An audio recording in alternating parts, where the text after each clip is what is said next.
आणि हांव दिलीप बोरकार हांची कविता वाचता। दिलीप बोरकार हांणी बरयल्ल्या मेथये पावला ह्या कविता संग्रहातली ही एक कविता। हिका नांव ना कारण पावस ह्या हो विशय घेवन ती कविता बरयल्ली आसा आनी हो विशय ही कविता 16वी आसा म्हणून ह्या कवितेचे 16 अशें नांव आसा।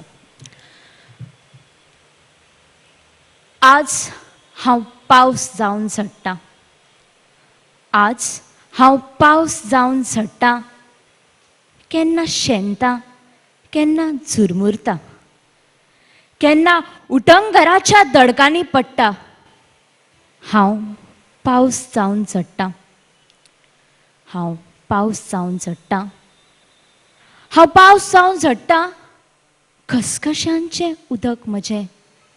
हांव पावस जावन झडटां, खसखश्यांचें उदक म्हजें, सृश्ट सगळी घोट्टा।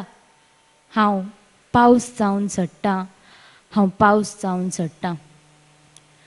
पानां जिबेर चाटीत थेंब, झाडांय उबी न्हावन धुवन, शब्दुली आडासाक लिपता पळय, शब्दुली आडासाक लिपता पळय, माथ्यार माणकुली फुलां माळून। शिरत्या पदरान लिपोवन घडावलें, शिरत्या पदरान लिपोवन घडावलें, बाळान खेळूय मुरगुट्टा। हांव आज झडटां, पावस जावन झडटां। शेता शेतांनी तुंबला जळ, थामाक नवें आयला बळ, शेता शेतांनी तुंबला जळ, थामाक नवें आयला बळ।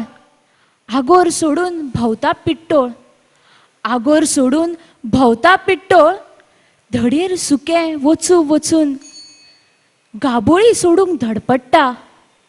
हांव आज झडटां, पावस जावन झडटां। झडू झडून थकलां हांव, सुर्या मातसो ताप रे, झडून झडून थकलां हांव, सुर्या मातसो ताप रे। येवनी आंगान बळ थोडें, वाऱ्या तूंय मातसो धांव रे, वाऱ्या तूंय मातसो धांव रे। झडून झडून थकलां हांव, सुर्या मातसो ताप रे, येवनी आंगान बळ थोडें, वाऱ्या तूंय मातसो धांव रे। वता वादळा खातीर हांव, वता वादळा खातीर हांव, असो रे कसो अडचता। आज हांव झडटां, पावस जावन झडटां, आज हांव झडटां, पावस जावन झडटां। देव बरें करूं।